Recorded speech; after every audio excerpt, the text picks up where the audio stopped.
AP News, I'm Haya Panjwani. The Washington, D.C. police chief ordered more cooperation between her officers and federal immigration officials. That's as President Donald Trump's law enforcement takeover of the nation's capital is taking root. Speaking with reporters, Trump said the National Guard troops have the training they need to protect American cities. They're trained in common sense, and they're trained in not allowing people to burn down buildings and bomb buildings and shoot people and all of the things. They've done a great job. Again, if we didn't send them, and very importantly, if we didn't send them into Los Angeles, the rest of Los Angeles would have been burned down to the ground. On the eve of a pivotal meeting with President Vladimir Putin, President Trump is dismissing suggestions that the summit already represents a win for the Russian leader. AP Washington correspondent Sagar Meghani. No, I don't think it's a reward. But to analysts like Tufts University's Don Heflin, Putin to a certain extent is a pariah. And the president's undermining international efforts to isolate Putin. Just the fact he's been invited to a world power like the U.S. is a big thing. The German Marshall Fund's David Salvo says there's no question Putin is already the winner. Putin thinks that he can convince Trump yet again to see his point of view. In Moscow, Putin praised the president's efforts to end the war, saying the Trump administration's making energetic and sincere efforts to stop the fighting. Sagar Meghani, Washington.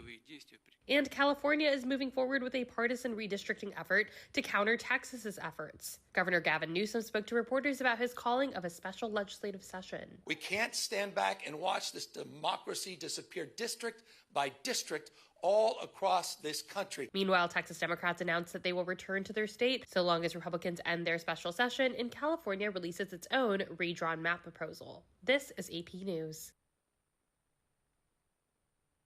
The 100-year-old AP All-America honor still resonates for some of college football's all-time greats. Correspondent Gethin Kulba reports. Nearly 2,000 players have earned the honor. Desmond Howard, a former Heisman Trophy winner, recalls when selections were announced by a comedy icon. I used to watch the Bob Hope All-American specials, and those were just the coolest, bro. Some schools honor their All-Americans in unique ways. Retired Ohio State three-time All-America linebacker James Laurinaitis. This is Buckeye Grove, which is an awesome tradition here at The Ohio State University, just where when you become an All-American, first-team All-American, they will plant a tree for you in your honor. Notre Dame leads with 85 All-Americans, followed by Alabama with 83, Ohio State with 79, USC with 77, and Oklahoma with 75.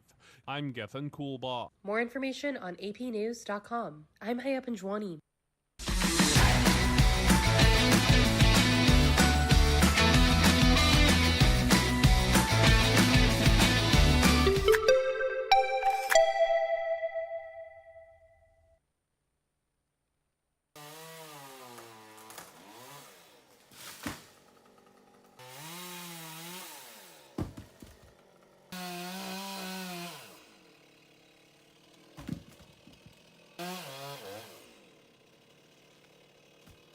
Got Medicaid? Paradise Dental's got you covered. Got you covered from the moment you walk in the door with some of Saipan's best smiles. Medicaid covers your fillings, your extractions, and your checkups with no out-of-pocket expense. And Medicaid covers all of your x-rays without any additional cost to you. So remember, if you've got Medicaid, you're covered. Don't wait for a toothache. Call Paradise Dental today. Come here often.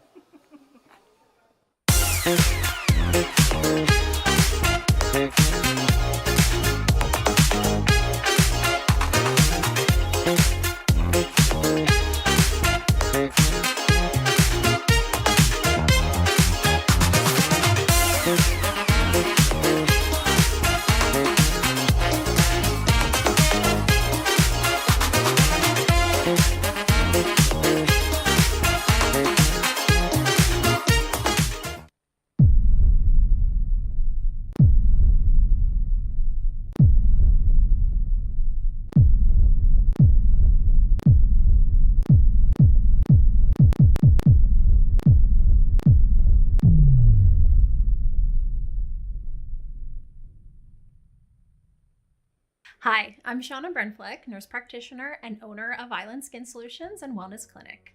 We are Saipan's only medical spa offering a wide range of services to meet your unique skincare goals. We offer exclusive medical-grade skincare products that can only be purchased from a licensed medical professional. We also have the CNMI's only master esthetician, who offers new patient consultations that include a mini facial tailored to your needs. Schedule your consultation today to get started on your skincare journey.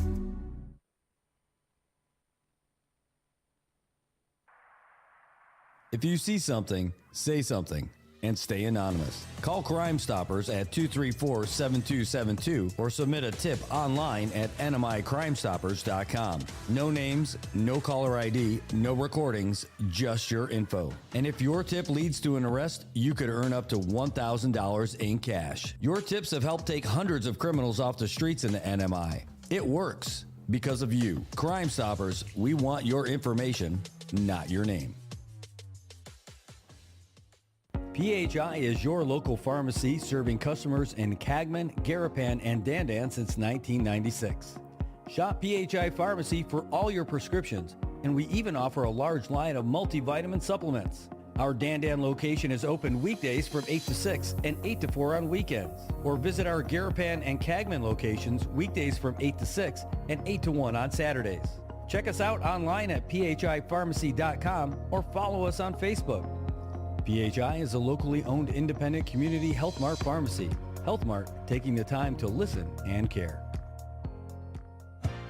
As the day unfolds with laughter and cheer, Brad's got the magic that brings us all near. Sharing tales of hope, dreams that shine bright. Good morning, Marianas, together we ignite. So join the palm trees, we dance through the days, the rhythm and soul.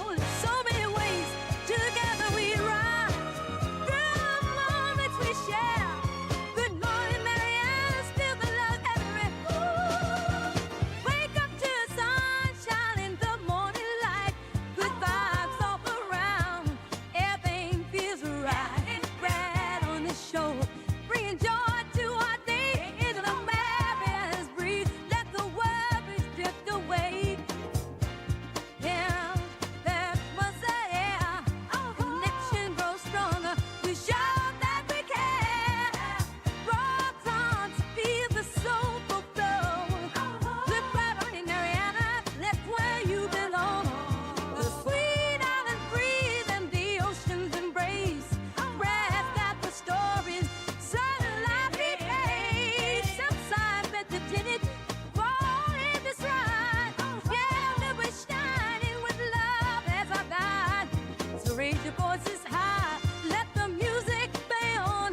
Good morning, Marianas, we're where you belong.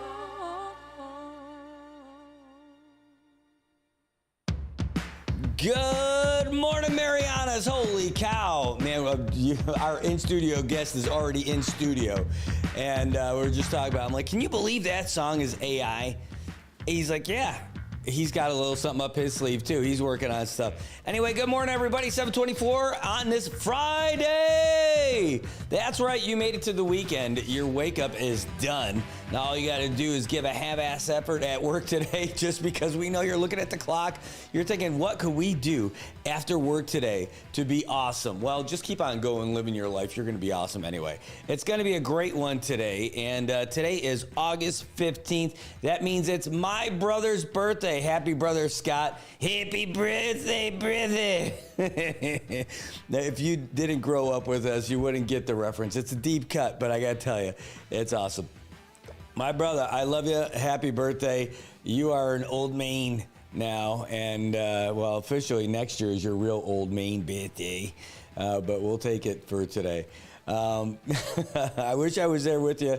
In fact, today he turns 49 years old, and that was his number and for hockey for a few years, too. So happy birthday, brother. I love you. And again, I wish I could be there to drink some beers and stand around the fire at the fire pit in your backyard and talk about the good old days. All right. Back to Saipan. Hey, it's 81 degrees outside right now. It's going to be a beautiful one today. Humidity's at 89%, but that's going to fall as the sun gets a little bit higher. Looking at some isolated showers today, but mostly sunny skies. High near 87.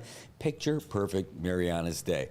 And, I'll tell you where it wasn't picture perfect yesterday. It wasn't picture perfect over there at the American Memorial Park yesterday because the guys from Department of Fire and Emergency Medical Services found a whole bunch of things that go boom. Now, they had been there for a long time, so there's not a whole lot of booming going on.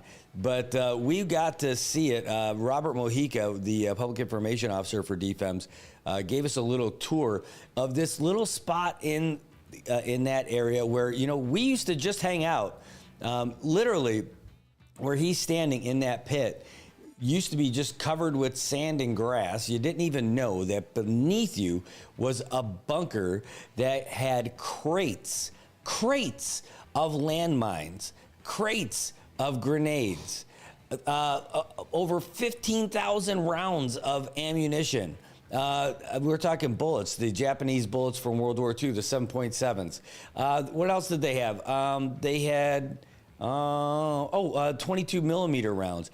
And there's still some kind of something in there. They're not sure what it is. They've got more digging to do. They're going to show us what that is later when we head down there.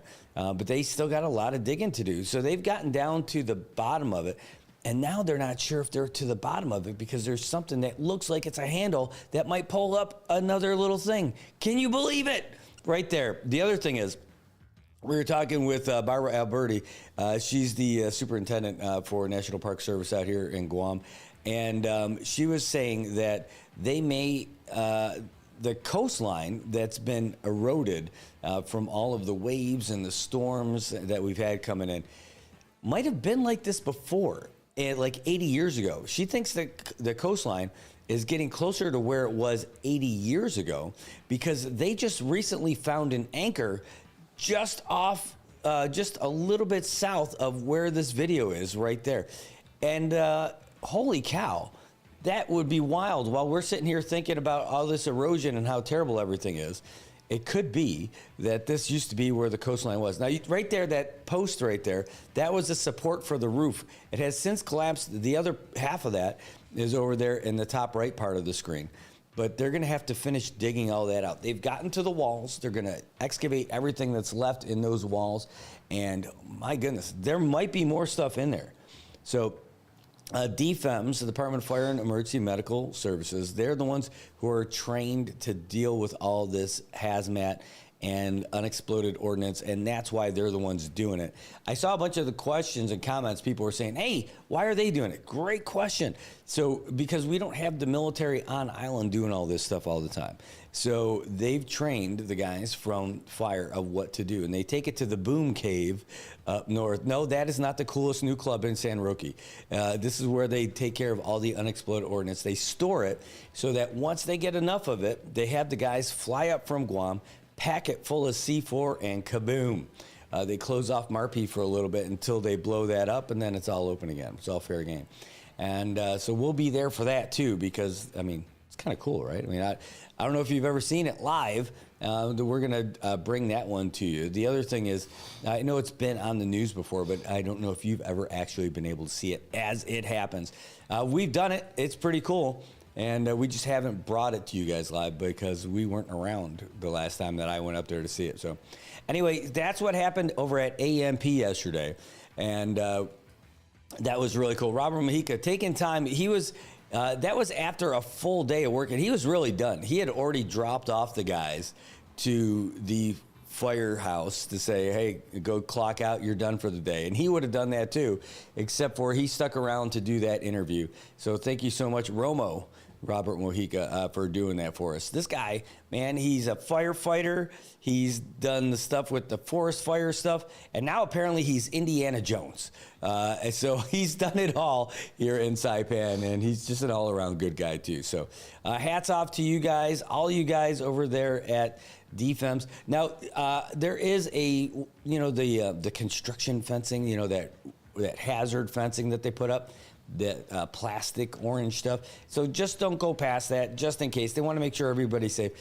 Whether or not something goes boom is that's one thing. But number two, they want to make sure nobody falls in the hole with them while they're trying to get the work done. So give them a little bit of a break. You can go down there and check it out, but they'll tell you not to get too close while they do that job. And then the other thing is they've got to transport it too up north. So be careful. You can see that area. And we asked them, what are you going to do at that place when it's done? And they're pretty much just going to leave it open like that. And they're not sure how long it'll last because the waves are moving in and eating up that coastline, every few seconds. So we'll see what happens with it. But wow, that was a great way to end the news day yesterday after we had a lot of stuff going on.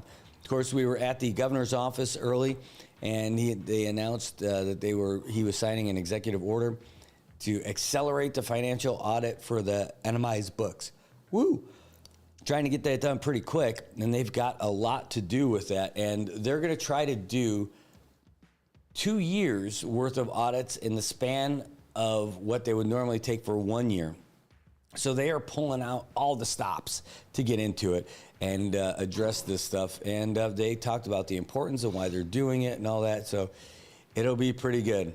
Hey, real quick, that was at the governor's office. Our lieutenant governor, meanwhile, was over in Guam last night. He posted this one last night over there, the Matson Appreciation Cocktail Party. He was there with Chairman Matthew Cox and Vice President Leonard Isitoff. And you can see who was in the photos with him. And is this tipping the hat to the rumors that have been going around about who's running with them? Is it going to be that guy who's all the way second to the right? Could that be him? Is it going to be Lieutenant Governor Mendiola running with gubernatorial hopeful Ralph De Leon Guerrero Torres? Is that going to happen? Is it happening? Maybe. You see them over there at Matson together, hanging out. They're not holding hands or anything. But, they're there. So you wonder, is there a little bit more going on? I know the phone calls have been going around, and people have been saying, hey, we need your support. So is that going to be who's going against BJ and Ed? Oh, my God, this is going to be one heck of a big general election. And I know someone else who's running in that election. And by the way he's going, he better get a seat because he's been crushing it. And over there in Precinct 1, he's been the people's champion when it comes to utilities issues for sure, because we hear about it all the time. And we've got him on camera. There he is right there, Representative Vincent Seminole Don. Cobre, welcome to Good Morning Marianas. Thanks for joining us today. Yeah, it's good to be here. Good morning, Marianas. It's great to have you in here. All right, well, let's do this. We got to pull this microphone closer to you. It's got this thing. People want to hear your voice, your awesomeness here. See, it is so much better the closer you get to it, really. Okay. Think of it, we call them egg microphones because they get jealous when you get far away from them. Hey, welcome to the show. Hey, it's good to be here. It's good to be here. I've been looking forward to it. Oh, it's great. I mean, you took the hike up 14 flights of stairs to get up here and to take a look at it. And man, so when you first, you ran before, and I got to see you around before, like little by little, bit by bit. And now that you're in, and you've been in for a while, and you've been making some waves, maybe give a little recap. Like, how do you feel having this job, representing the good folks over at Precinct 1? It's awesome. I love it. I love it. I wake up every day looking forward to, keep doing what we're doing. And, it's a blessing. It's a blessing, for sure. Well, I mean, it's got to be cool knowing that many people got your back, and then your job is to have their back. Right. Absolutely. Absolutely. Always. Always. Yes. And, I make it a point that, I try, I give everybody all my my contact information. and I make it a point that they don't have to come over to the Hill, to speak with me or whatever in the office, because I found out that a lot of them get like very cautious, or they feel they're being rushed, or whatever it may be. So I make it a point to, whenever somebody calls me, I go to where they want. That way they can open up, and the time that I give them is going to be all their time. So they're not going to be nervous or whatever. It's where they feel comfortable. Who does that? Nobody does that. That's amazing. Now that is why for doing stuff like that, that's where I could see that you guys need to have vehicles that the community pays for, so that you can go out to the community and all that stuff. You're not just hanging out there at the office. You're going out there to get them. Well, I actually use my own vehicle, because I see it that, the funding that we do get, we try to be extremely conservative with it, because there's not a whole lot to go around. So I use my own vehicle, and the money that we save, we're able to, provide services to the public. So instead of going to getting another car, when you have your own car, might as well just, take that funding and give it back to the people that deserves it, that earned it, because at the end of the day, it's their money. Yeah. So yeah. You're singing the songs, man. That's the songs people are gonna sing. That's great stuff. All right, let's talk about who you are.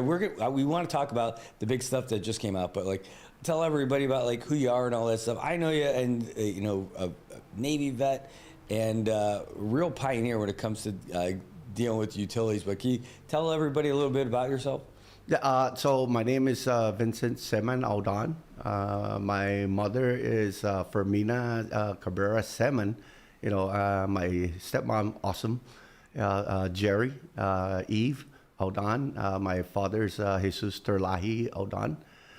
Served in the military for 22 years, and majority of my time with them were either being an engineer out in the in the field, or teaching at other times. Yeah. So I loved it, and all the knowledge that I gained while serving in the military. I decided, and I actually promised my dad before he passed away, that I will come back to Saipan, and I will, extend the service and, serve the public. Yes, sir. Well, and you did, and so you came back, and I was going to ask you, what made you decide to run for office? I mean, when you moved back. It was just understanding how I ran only on one platform, and that was utilities, and I saw that there was a need that the people have been screaming about, to try to figure out what's going on with the utilities. Why is it so costly and unreliable? And it's not it was just bad. So that's and I tried to work with the CUC, and when I couldn't get in, I figured the only other way I could serve the public in trying to figure out what's going on and trying to fix it was to run. So here we are. Man, well, you have been going hard at the utilities lately, and it sounds like I heard you talk about it. One of the things I liked the best was when you were in the meeting for the one of the CUC board meetings, and you said something about hey, we have all this massive debt. So much of it is fees and penalties, and why don't we just sell this debt to somebody, get it off those books, so that we're not killing the FAC rate, the fuel adjustment charge. So I'm like, man, yeah, why are we doing that? But anyway, you made a big step to doing something, not just you, but the rest of the people who are on there with you. So can you tell us about this legislation? Well, first off, I just wanted to say before we jump into that I really do believe in teamwork. And the fact that, I mean, it's kind of cliche already and overused, and I can't thank, the first and the second senatorial district, from Representative Olgo and the senators from Rhoda, Congressman, San Nicolas in Tinian, and the senators in Tinian. We couldn't have not done it without them, and the rest of the, the third senatorial. So it was actually a team effort together, and we actually did work with, with the hospital and CUC and try to figure out how we can solve these issues. And the only thing that we ask, and this is from all of us at the legislature, is that the people should read, and if they don't understand, just call and we'll explain it. We'll give time to explain why it is that we do what we did. And at the end of the day, it will benefit the public. So we've been working together with the CUC, CPUC commissioners, the board, CUC board, the hospital, and the administration. So it's a beautiful thing when everybody actually get together and actually come up with a solution that would benefit the people. And it's not just a short-term, duct tape, bubblegum fix. No, this is going to be a permanent fix. And we're not even done yet. So we still have a lot more to go. And we, when we found out all these things that was going on, it was just mind-boggling and how long this thing has been going on, and bringing in my expertise and explaining it to the team, to everybody, they started realizing that this could have been fixed a long time ago, but it's just the knowledge and the experience on how to get it fixed and how to make it right so that the people don't continue to suffer. Now, can we fix it all? Yes, we can. Absolutely, 100%. But do we want to do a shock treatment? No, we don't. Because I feel the frustration of the people when they say, why don't you just go in there and just, pay off all the debt? And well, we would love to if we had enough funding, because at the end of the day, it's all about the money, and to really put it on the table. The CNMI right now, for example, the budget that we're proposing right now, we're at 120 something million after all obligations have been paid. What's left over is 100 plus, 120 something million. Now, if we were to take that 120 plus million and pay off all the CUC debt, which is over 70 billion, you're going to be left with half of that. And how are we going to provide funding for the hospital, the school, the fire department, the police, all the things that the government is supposed to be doing to serve the people? We wouldn't have that much money. We're going to have to shut down, and you don't want to do that. So the only way, the only logical, and reasonable and responsible way to fix this issue is you piecemeal. It's a big elephant, and I hope that my, partners in the, don't take it but in order to eat this elephant, you got to do it one bite at a time. It's going to take a while, but at least we're moving. So. All right, so let's talk about what just happened? What was it that you guys just passed? So the governor signed into law the waiving of the penalties of the arrears for the hospital. And when we were punching in the numbers and gathering all the information and all of that, we found out that out of that 70 million that the hospital owes, almost half, over 48%, 49 plus, was on penalties. Wow. 49%. Who in the world charges that kind of interest? I mean, even if you go to those payday loans, don't even charge, that much. You just joined the military. You just got to your first base. We got a great car for you, only 29% interest.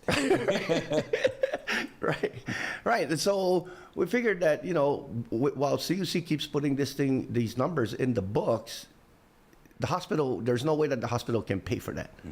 And as the time goes by and penalties keep adding on with interest, it'll never be paid off, which means that if you can't pay it off, somebody has to, because it's in the books. So we figured that, okay, since we can't pay it off, we know for a fact we can't pay it off, so we have to stop the bleeding. So that was the very first legislation, was to stop the accrual of interest and penalties and switch them to commercial rate. So now they have, they're under, the hospital's under commercial rate. The penalties cease earning interest and C's being penalized. So it stops. Now, the next step would be to all those penalties, because it's crazy how a government and a government, is charging each other, and all of this is coming from the taxpayers. It would not make sense for the taxpayers to keep paying for all of these debts. There are good debts and there are bad debts, and the arrears for those are bad debts. So you want to just get rid of them, because at the end of the day, guess who foots that bill? It's the public. Not only the ratepayers, but also the businesses. And the crazy thing about that is that even the government pays for it, which at the end of the day, it doesn't make any sense at all. Well, because everybody pays the fuel adjustment charge. Right. And then part of the fuel adjustment charge is bad debt. Here's a question for you. The hospital doesn't pay their utilities. All right, I'm sorry, Esther. They do actually pay. But there's not 100%. Right. So not 100%. So the question is, if the hospital is saying that they're not getting the funding to do it, and I've had this conversation with them, so I understand it, right? I understand that they have a difficult time collecting on patients, right? Because even though it's a standalone entity, right? Like CUC, right. CHCC is kind of its own semi-autonomous. Yeah, autonomous, right? So they are also the de facto Department of Public Health, right? So they can't turn people away when they go in there. In fact, so when I talked to her about this about 12 years ago, she was saying, only about 20% of the people that come in have health insurance to be able to pay for all this stuff. So that's where they have to cover all those other costs, all those other expenses. And the reason why it's important for them is because if they take care of those things when they're small, they don't become these big things that, becomes a major problem in the Commonwealth. Right. So if we could take it as a given that the CNMI doesn't have, or the CHCC doesn't have enough funding to handle their utility obligations, should there not just be a FAC that is for the hospital? You know what I mean? Like if you, when you get they got the electric rate, you got your water rate, you got your water electric, and you got your fuel adjustment charge. Wouldn't it just make sense, if we know that this is going to be an ongoing problem, just to put a little piece in there that's guaranteed, hardwired, just to pay for the utilities of the hospital? Well, so the problem with the hospital, it's not so much as the electric portion, it's the water. Oh, they need a ton of water. Right, especially because they're running the dialysis, and you have to have good water. So the water the water issue that they have is that there's a water tank and a water well right above the hospital, and come to find out, I don't know if I should be saying this, but the public needs to know. At the end of the day, the public needs to know. And I'm not one to hide anything from the public, whether they like it or not. This is the truth. The land that the water tank sits on and the water pump that's there was never designated to CUC according to DPL, right? So if the land that is public land has never been designated to CUC to use, why are you charging the public, any of that when you're not supposed to be there to begin with? So our plan now is to get DPL to deed or to give that land for the hospital's use. Now, if they give that hospital if they give that land with the water tank and the water pump to the hospital, that belongs to the hospital. It will belong to the hospital. Now, CUC would be cut off. You don't own that anymore, so you're not going to be charging them. The responsibility for the hospital would be to maintain, operate, and repair should anything happens to it. And the utility that's going to be required to run that that system, the water, the tank, and all of that, it's still going to have to. It needs electricity. So we're planning that. Okay, if we give you all of this land and you create the solar water pump, water well, that would, hopefully that would eliminate your use of, the utility, And at the same time, what's stopping you from going full-blown solar? Why not? Yeah, are they using all that solar that's in the parking lot right now? From the last I heard, they are using the ones that are already up and that's already there, and there's like 3 phases that they're going to build more, solar. So the first one was the one that's there currently. There's another one that's already been funded and through grant, and then there's going to be another phase. So we're trying to get them to be, to use sustainable energy, clean energy, and to try to wean off as much as they can away from the utility, so that we're trying. My goal is to try to make the hospital more independent, reliant. Well, you're doing that not just for the hospital. You're even doing it for yourself and even trying to help other folks with self-reliance. Right. Yes, that's the goal. That's the goal, is to get, because according to the CNMI law, right, CUC has to encourage and push, anyone and everyone to be more self-sustaining, to use energy efficient, appliances, lights. If you want to install, solar, by all means, and you should, but CUC being CUC and being monopolistic, it shouldn't be. We got a caller coming in. You ready for your questions? Yes, sir. Yes, sir. All right. This guy is paying good money to call us long distance all the way from the island of Guam. Ladies and gentlemen, our regular caller to the show, it's Piling Gazetmo. Piling, how are you, my friend? Hey, good morning, good morning. It's a beautiful day. The sun is out. Feeling very hot and sexy today. I hope you both are feeling the same way. Well, we are now. With Congressman Don, I just want to share some. You were mentioning about the use of public land and about the use of private land, where, like, for example, where they build a water tank, and it's on a private land. Okay, if you go up where former Congressman Vicente Camacho, right, MacArthur Drive, and you go up, at the end, going up on that hill is the Lake Tundunisio Camacho's residence. Right, I understand. I know what he's talking about. Yes.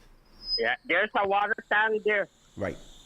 And I not think too that far, water there's also a tank water holds pump. over 1 million gallons of water Right. that supplies the entire area of Garapan. Right. Yeah. So, those people that are staying there, that's my father-in-law and my mother-in-law are staying there. That's my wife's land where that water tank is. When are the government gonna check on them and give some sort of land compensation or land exchange for CUC using their private road to get to the water tank? Right. It's been years and years and years. Right. and I don't know if it's true that some people with the same kind of issues that they have, the CUC is using their land, but they're getting free power and free water and a land exchange or even money compensation. So what about my late father-in-law and my mother-in-law, Tundunisio Camacho and Merced Songo Camacho? Are they the same kind of people that should be getting that same treatment? So those are the things my concern for today. If you can look, check up on that, because they deserve something. Right. If other people are benefiting because they found water on their land and CUC giving them free power and free water for life because they find water on their property. So how about my father-in-law and my mother-in-law? Right. Yes, I absolutely, I understand, Piling, what you're saying. I really do understand. I've actually been digging into that as well, and it's chaotic, to say the least, that that CUC, for whatever reason, or in the past, were just going into people's land, and they didn't even do or verify that land that they're going to be using is public or private. They just built, and wow. To me, it's who in the world does that, and then now we're faced with this issue. So yeah, it's very unfair, like Congressman. Right, very. I absolutely agree. Even the water people taking up on the tank, they drive on that road like they're an Indianapolis 500. No respect. Right. No right. respect. Absolutely. Plenty children, My father-in-law has the great grandkids and great. You know how many grandkids they have? Yeah. Over 140 some. Whoa. There's plenty kids on that area. Right. Plenty kids. I know when that. you drive on that road. Right. I know like the area you're talking they're about. renting on the Indianapolis 500. No respect. No respect. Yes. Yeah. I absolutely 100% know the area. There some guys, they want to act like they're tough and all of that. Yes, that's a normal behavior for any male. No, is to be a macho man. But Right. please, before you become a macho man, you got to use your head too. That's a private land and you should not be driving like an Indianapolis 500 on that area. Yes, sir. I agree. No? Yeah. And another word, our government has been totally very unfair when it comes to taking of private land, private owned land. Right, and I hope that you've been watching what the current administration is doing, where the governor Apatang got the latest information from DPL regarding the land compensation. So I hope and I pray that your family is on that list. I recommend that you guys go and review that list because it is public information. So just go and ask for that information and see if your name is on that list. And if not, then I highly recommend that you head on over to well, not so much as the government, the governor's office, but CUC, because CUC is the one that took the land, without fair compensation. So get with the board and ask them, why did you take my land without just compensation? And when you do that, and you have a case. You really do have a case if it is like that, because nobody can come into private land and just take it without just compensation. Yes, it's supposed to be that way. But also, the government has a way of finding that loophole. Sometimes we can bring it up and make a case of it, but it's gonna take time. They're gonna take their time, years and years and years and years before they do anything. And True, then when the government is depleted and they know that there's not enough money, then they start giving out land compensation as an excuse that the government does not have that much money, so they cannot pay the rightful amount for the value of the land. That's the technique our government has been using for decades. Not to blame this administration, but the previous administration, because they did it to my grandmother too. 3 point some new hectares, 3 point some hectares, and they waited until there's a problem with the government, and they say that there's no money, and this is all we can offer. Who in the Who in the world will give 3.5 hectares deep front facing the ocean, and the government came in and bulldozer everything, build a building, and they did all whatever they want. Disrespectful. They steal all the plants. My grandmother planted with his dad, and they turn around and this is only what we're gonna offer you because we don't have money. Take it or leave it. That's nonsense. We went through the process of the court, and they value the land at 35 million, and then our government turned around and said, no, we only have 1.3 million. Take it or leave it. That's very stupid, honest to God. And that's the thing that pisses me off, is that they disrespect our elders. And here we are, we're teaching our children to respect our elders, while our government disrespect our elders. That's all I want to share for today. Yes, thank you, sir. Love you too. Stay sexy. Yeah. When you stay sexy, you're gonna be hot, and I'll guarantee you, people will be whistling at you. Woo-hoo! Yeah, so hot and sexy. I love you. All right, sir. Thank you, Peeling. We love you too. Thanks for calling. All right, that's Peeling Gazette-Mo from Guam. Always got something good for us. Great closing on that one. So that's an issue. I hadn't heard about that. Just going out and checking on people's land and, testing. Like, I think we got water there, then taking it. Eminent domain, essentially, right? Is that what they end up doing? Well, even if it's eminent, even if the government exercises its eminent domain powers, you still have to compensate. Mm-hmm. You can't just go over there and take somebody's stuff. Yeah. There's going to be a civil war that keeps happening. Because at any time and any day, the government can just come in and take. Okay, fine, but compensate me accordingly.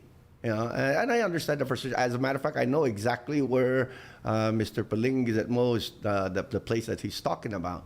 And I hope and I pray that because that is on my to-do list, is to get the inventory of all CUC assets when it comes to where are the pumps located, where are the the water tanks located, and are they actually on private land or are they on public land? Mm-hmm. And if there's a way we can pay for removing and relocating away from private land, then we need to, because it becomes very expensive when you use private land.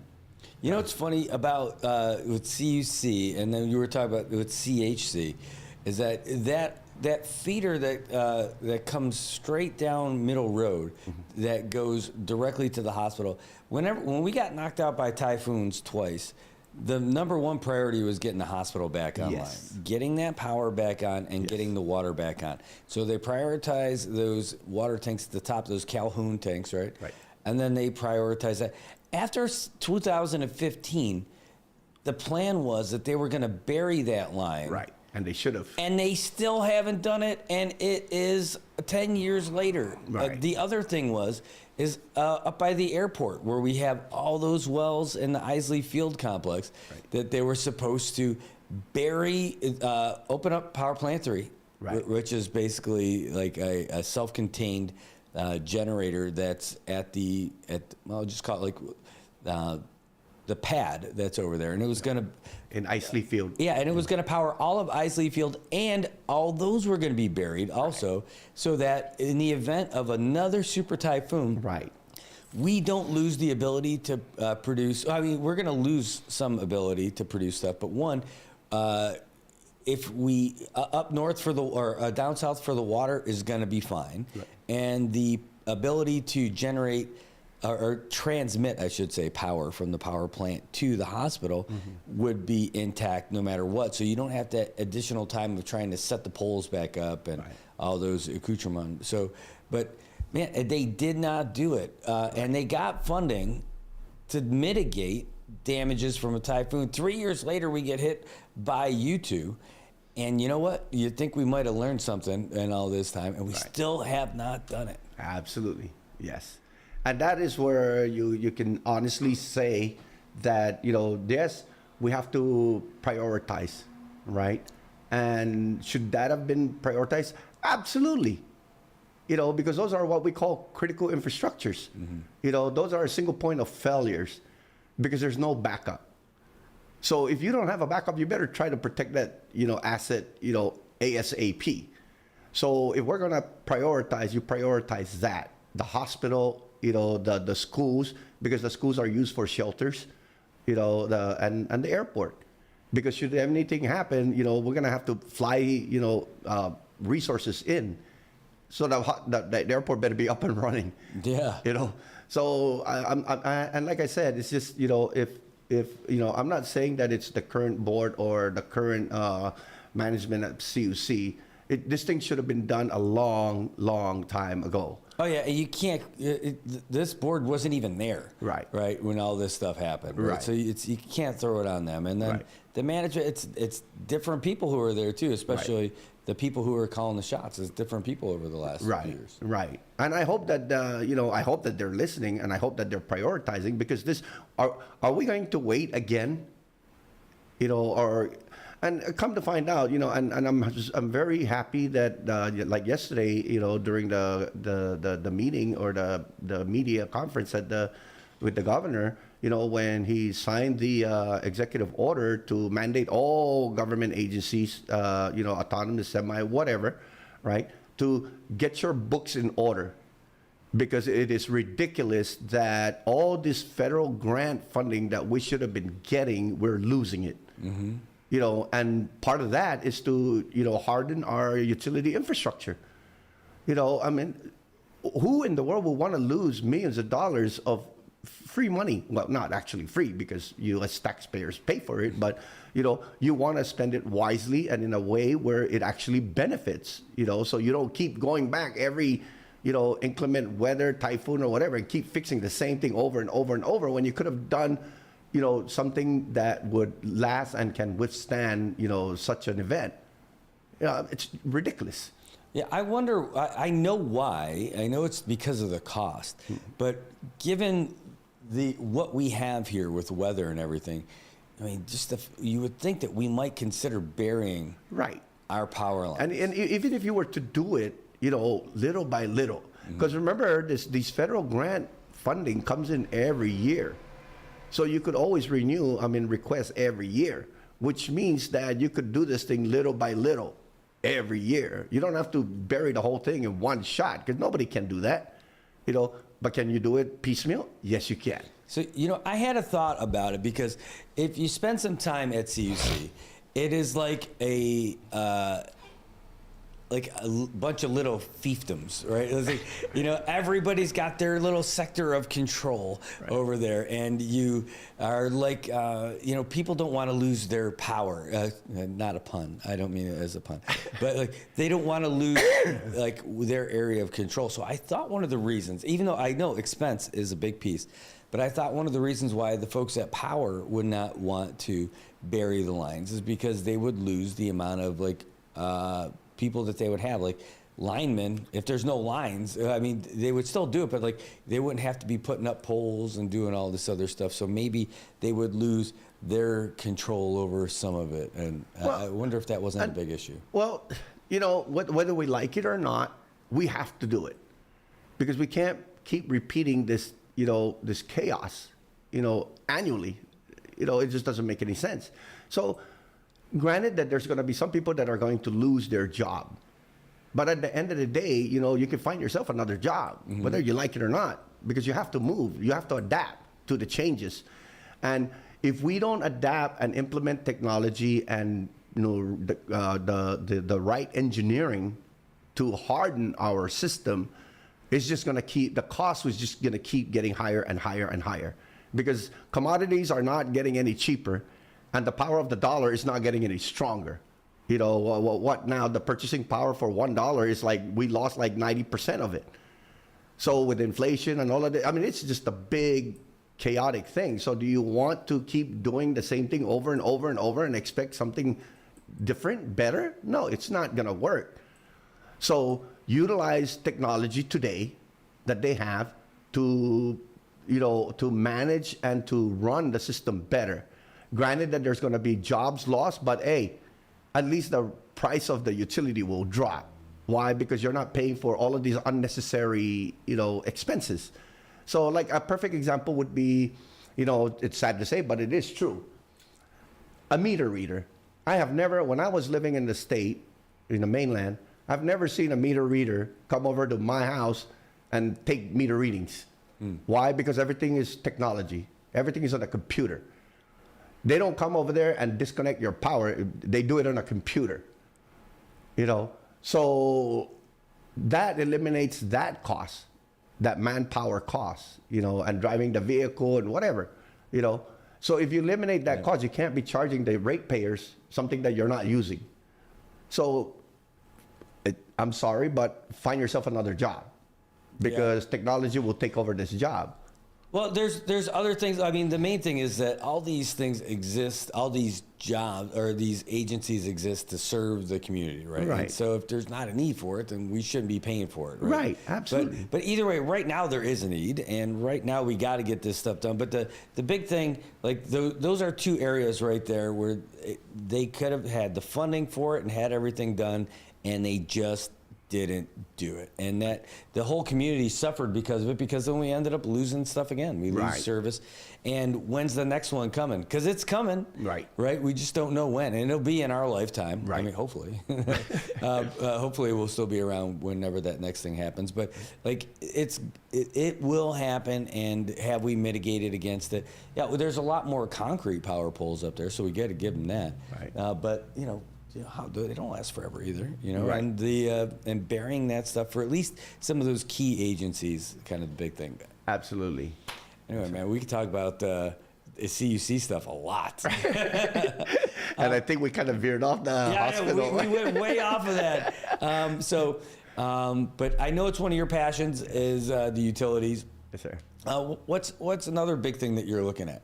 So right now I'm thinking about the 1% that is required for all agencies to submit 1% of their funding over to OPA for public auditors. Right, public auditor to audit. And come to find out that 1% is a lot, especially 1% of your budget. But yet, if the audit is worth less than that, then what are you doing with the rest of that money? Where is it going?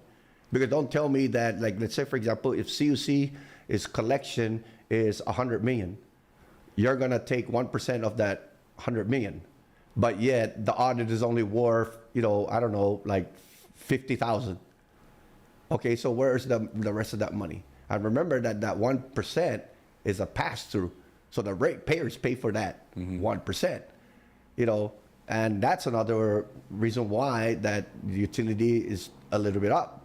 Get rid of that. Pay for exactly how much the services cost, not a penny more. I'm with you for most of this, except for if I saw OPA going after more things, then I think I would want them to keep paying for this, because right now, like, if that pays for the audit, but if that also is what funds OPA, right, so that they can do all the good stuff, oversight and all that, that would be great, because there's a lot of things I think OPA should have done. Right. And it's easy for me to say, not being at OPA, not being fully aware of everything that they're working on, all that. I know OPA, you guys are great, but still, like, there are some things that I think would be under OPA to pursue and to go after. Absolutely. Like for instance, the whole boost thing, right? That should be a freaking OPA thing. And that's not a political thing. Don't get all hot and bothered about that stuff, guys. But like literally, the stuff that happened with Boost, there was some shenanigans, right? I don't think anybody can say any differently. And if they do, they're lying to you. Right. But like OPA should have been all over that and should have absolutely, like, it was great that the guys in the men and women of the legislature started to go after it. Right. After a while, it seemed like it got too personal, and then, it got, everybody said they weren't going to do anything. OPA, if properly funded, should have been the agency to say, shenanigans. Like, they should have gone after those guys. And I'm all for that. So all I'm saying is that if the audit is worth, X amount of dollars, then you charge X amount of dollars. I understand that you're going to bring it up a little to fund future projects. I totally agree. But if it's not worth what I'm giving you, oh yeah, you know what I mean? It's like all I can afford is a Yaris, but yet I'm paying you a Camry. That doesn't make any sense. So that money actually, so you guys in the House, the power of the purse, right? So you create you approve the budget for all those agencies, and after that it automatically goes in from their budgets to OPA? So here's the crazy thing about the law. The Constitution says that OPA will be funded $500,000, right? So that's under the Constitution. Now, that's the scene of my Constitution. OPA shall be funded $500,000. And then they created a law that also mandated all government agencies that they would take 1% of their entire budget and, give it over to OPA. So if you already, by the Constitution, you already get $500,000, and then you get an additional law. The law says, it's not the Constitution, but, this is just the law that says that you're going to get an additional 1% from everybody. So you got $500,000 that's mandated by the Constitution, and then you're going to get another additional 1% from everybody. That to me is no. You know what I mean? You're going to get additional of what it actually costs, because that $500,000 that is supposed to be is yours according to the Constitution. Okay, that's already yours. The rest of it, on the other hand, that additional funding, it should only be how much it actually costs. So if you're going to come in, if OPA is going to come in and say that they're going to do a desk audit, okay, how much is that desk audit? If it's $25,000, okay, you're going to get additional $25,000. If you're going to do, again, on same department, and it says we're going to do financial audit, okay, how much does that cost? If it's an additional $25,000, okay, add that to that. So at the end of the day, if my whole entire budget, right, is $1 million, but yet I give you 1% of that, but then the audit is worth this much, it's still a lot. So you're already getting your funding, and you're covering already your service rendered. Okay, you shouldn't get a penny more, because you're taking away from these departments from actually having the funding that they need to operate. So what's your solution? So the solution is you're going to get paid, not that 1%, but the services rendered. You're going to get, by the Constitution, you're going to get your $500,000. Anything by law, anything after that, you're going to get according to what you spent on it, not a penny more. So, like, reimbursed? Yes. So if they render the service to you and it's worth X amount of dollars, you're going to get that X amount of dollars in, it's like going to the store. If I take one can of Spam and it's worth $5, I'm going to give you $5. I'm not going to give you $5.01. So I know government stuff is always fun, right? Trying to figure out all those dollars, right? So for something like that, can you go back to them after the fact and ask them for money? So how do you do that? So maybe here's just an idea. Instead of taking it from those guys as a pass-through and all that stuff, when coming up with the budget, they should just, when they come to the legislature to ask for a budget, they should be asking for that stuff in advance, knowing that they're going to be doing audits of all these different guys and at that estimated cost. Right. Does that sound like it just makes sense? Yes, it does. And that's the reason why, like during this budget, OPA requested for X amount of dollars, and we gave them what they were asking for. You're going to get this X amount of dollars because you said this is what you wanted. Okay, we'll entertain that. And you shouldn't be getting any more. Unless the services that you rendered, okay, then we'll give you that. All right, hold on. I'm just reading something real quick that's specifically about this.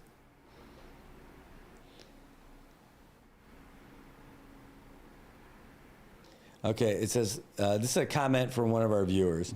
It says, the Constitution says the excess funds OPA remits back to the general fund at the end of the year. Right. So if they do get all that stuff, they throw it back to the general fund. Right. So they only use what they get. Right. Okay, or they only use of what they get, whatever they don't get, they throw it back in there. Right. And it says this is how they did central government CUC bills to offset their overdue power bill.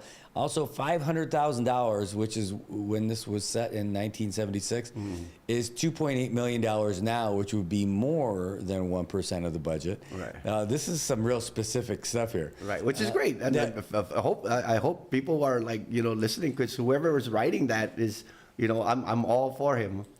Yeah, and it says it's 1% so that OPA can remain autonomous. And it says because the OPA budget is statutorily for information purposes only, so politicians can't mess with the budget. Right. Essentially, is what it is. Right. So that's where the Constitution comes in. Yeah. Can do in about 10. All right. So by the way, I got a message from Landon that has nothing to do with the budget. Landon Adlet. There might be something brewing weather-wise. He wants to come in and talk about weather. Geez, man. So by the way, everybody who's watching right now, it's our regular show. We are going to cut the show short today because I've got a meeting to get to at 9 o'clock because we're going to be having a ship visit soon. And that's why we bumped up early today. We were going to start at 8 o'clock and then run through. But now I gotta message this guy so I can find out more about what's going on. I think we got to do this again. Yes, sir.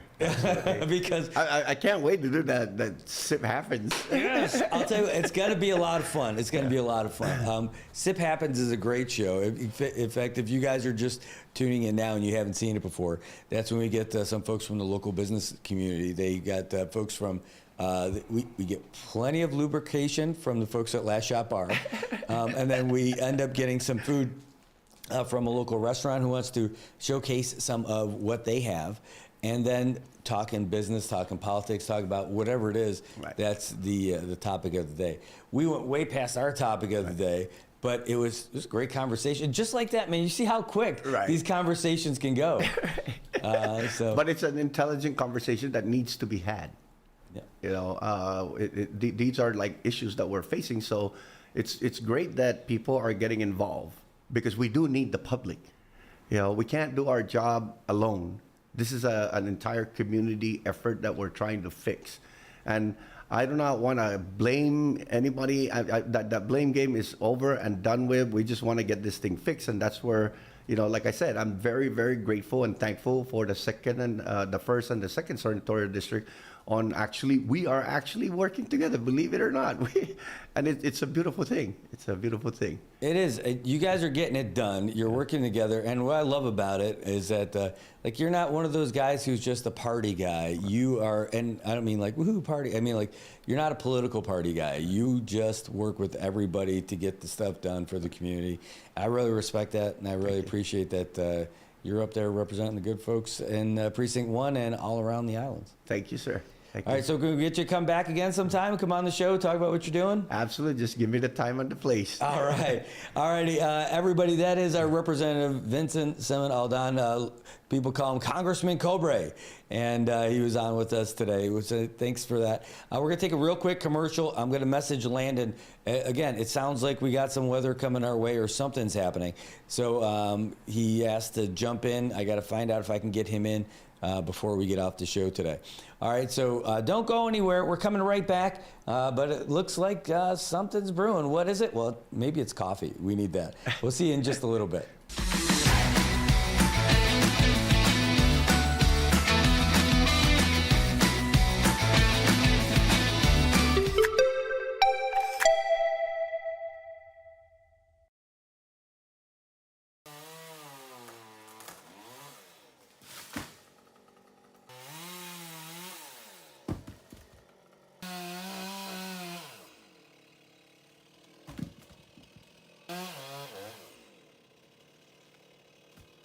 Got Medicaid? Paradise Dental's got you covered. Got you covered from the moment you walk in the door with some of Saipan's best smiles.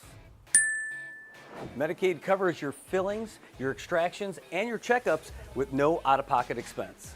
And Medicaid covers all of your x-rays without any additional cost to you. So remember, if you've got Medicaid, you're covered. Don't wait for a toothache. Call Paradise Dental today. Come here often.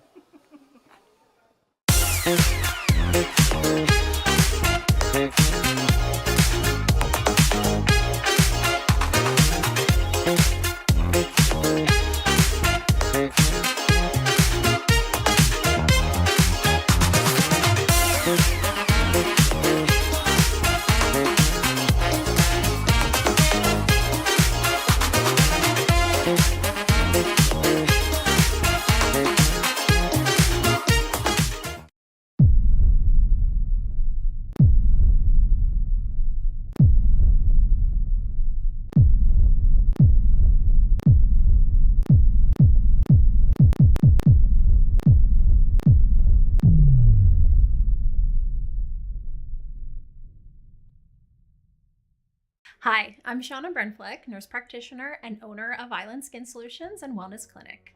We are Saipan's only medical spa offering a wide range of services to meet your unique skincare goals. We offer exclusive medical grade skincare products that can only be purchased from a licensed medical professional. We also have the CNMI's only master esthetician who offers new patient consultations that include a mini facial tailored to your needs. Schedule your consultation today to get started on your skincare journey.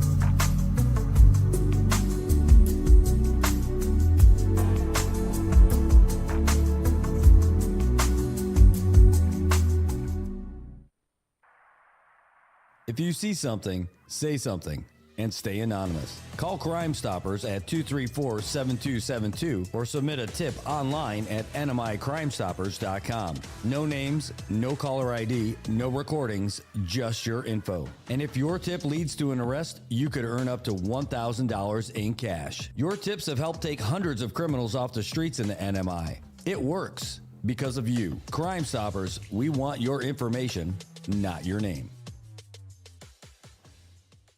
PHI is your local pharmacy serving customers in Cagman, Garapan, and Dandan since 1996. Shop PHI Pharmacy for all your prescriptions, and we even offer a large line of multivitamin supplements. Our Dandan location is open weekdays from 8 to 6 and 8 to 4 on weekends. Or visit our Garapan and Cagman locations weekdays from 8 to 6 and 8 to 1 on Saturdays. Check us out online at phipharmacy.com or follow us on Facebook. PHI is a locally owned independent community Health Mart pharmacy. Health Mart, taking the time to listen and care.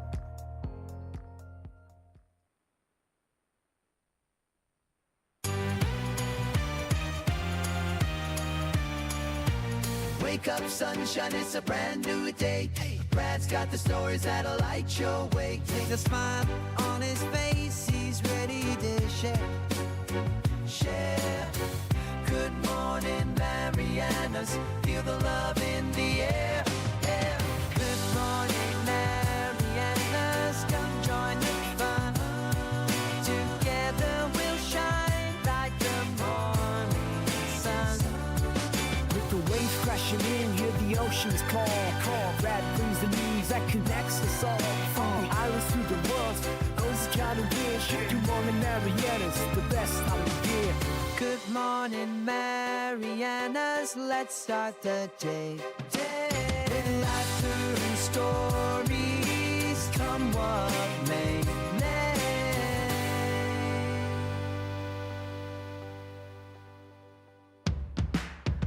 All right, good morning, Mariana. So welcome back. It is 8:29 here on Friday. And we were going to wrap up the show. Oh, come on, man. And just saw that message that just came in. Okay. When is the soonest?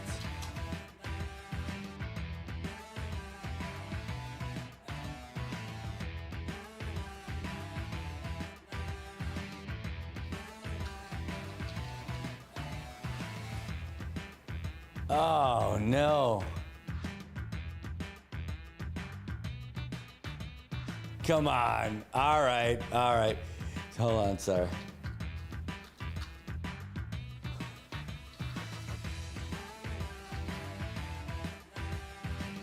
All right. Got us all worked up. That is good news, though. Okay. All right. Good news. All right. So we are going to wrap up today. We are. Don't worry. Okay, cool. My goodness, we were going to try and do something quick, and I thought something else was going on. Turns out our favorite meteorologist is in town, and we would have had him come in. But today's the day that we are wrapping up early because we got that meeting here in 29 minutes from now. So we're going to have to slide down the back of the dinosaur and head on over that way. Otherwise, we'd stick around. By the way, that was a great conversation, and this show is great because of you guys. Just those comments that were coming in during that conversation, really good stuff. Massive improvement to that conversation as far as like with having great factual info and all that.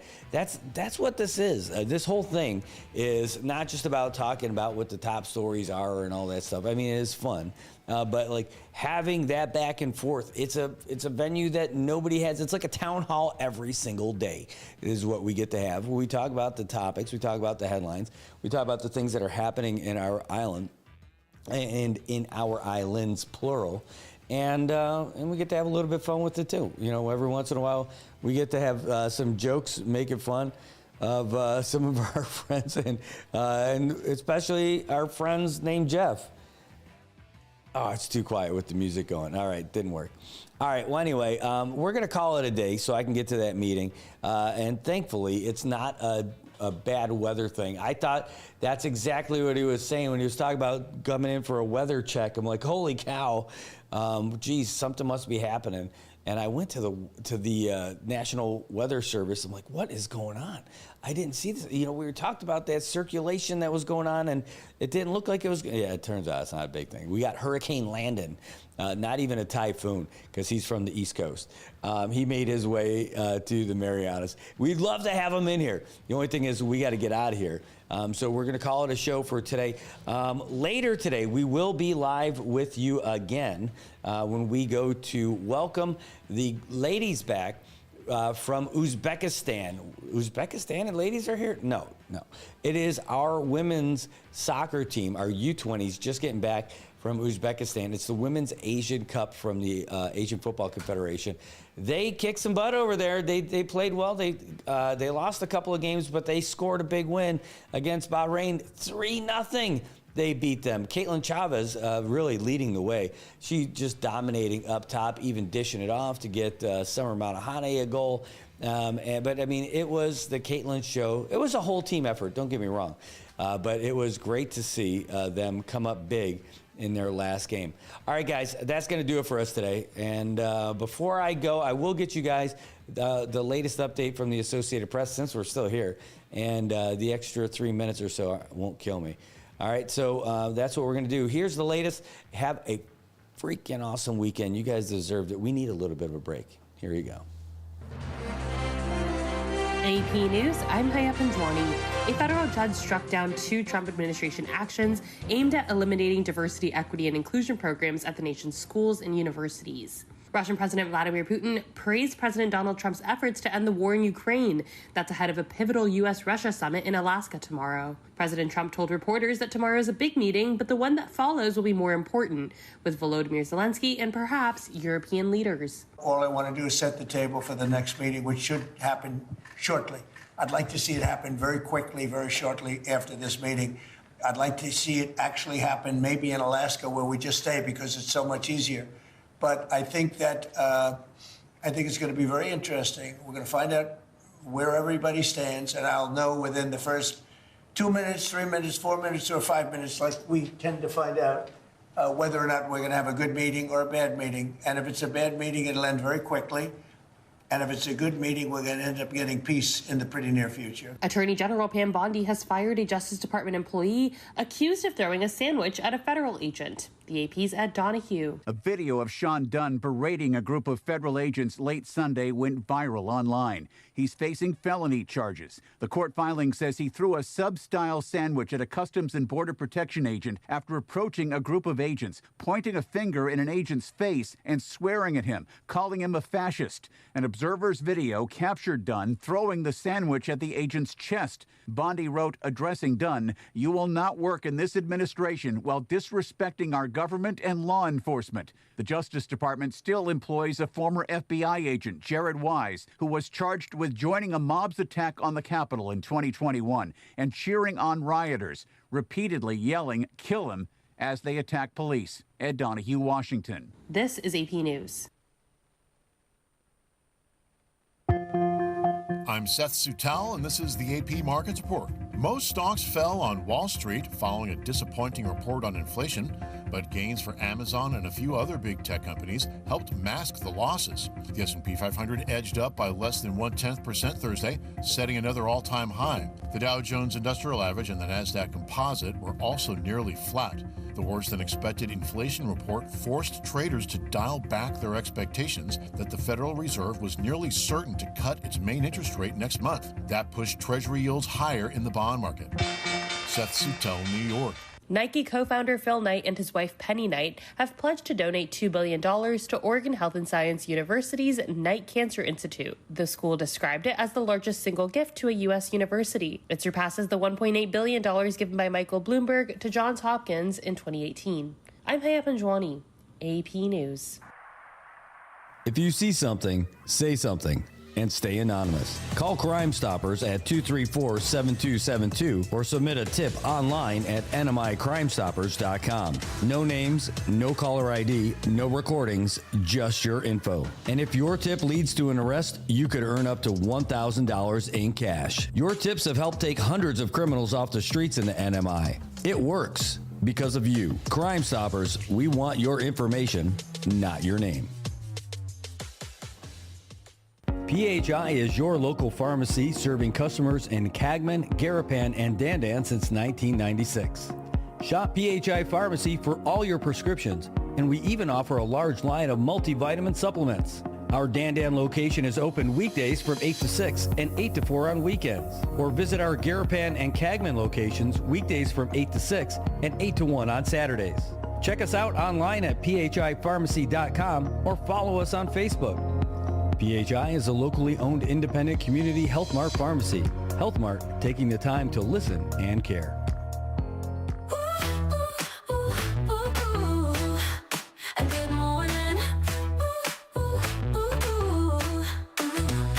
It's a brand new day in the Marianas. Coffee's hot and we're full of promise. So say it on the genie and feel the glow. We've got the stories you wanna know. All right, you guys have a great day. We will see you again in just a couple of hours from the Crown Plaza as we welcome back the ladies from Uzbekistan. You guys have a great day. Take care.